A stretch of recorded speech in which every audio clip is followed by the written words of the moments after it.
大家好，我是阿丽，今天分享个火龙果冰淇淋的做法，比外面买的还要好吃哦。首先把洗净后的火龙果对半分开，我们买火龙果要买这种红心的火龙果，再给它分成2份，像这样把火龙果皮去掉，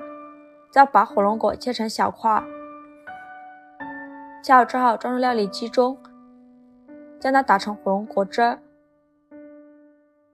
将打好的火龙果汁倒入大一点的碗中，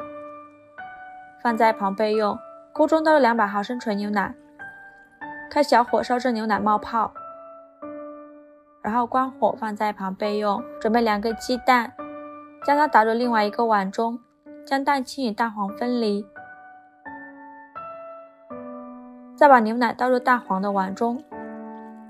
加入几滴白醋去一下腥味，再加20克白糖，给它充分搅拌均匀，搅拌成这个样子就可以。再把它倒入小锅中，开小火把它烧开，这一步一定要开最小火。烧开后再把它倒入大一点的碗中，放入凉水中放凉备用。在无水无油的盆子里倒入200克淡奶油，淡奶油需要提前冷藏4小时，加入20克白糖，用打蛋器高速打发，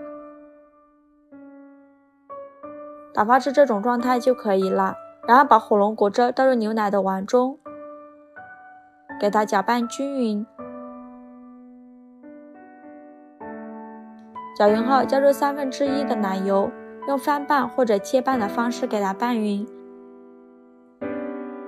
拌匀后再把剩余的奶油加进来，继续翻拌均匀。翻拌至这样细腻粘稠的面糊就可以。准备一个干净的玻璃容器，把面糊倒入容器中，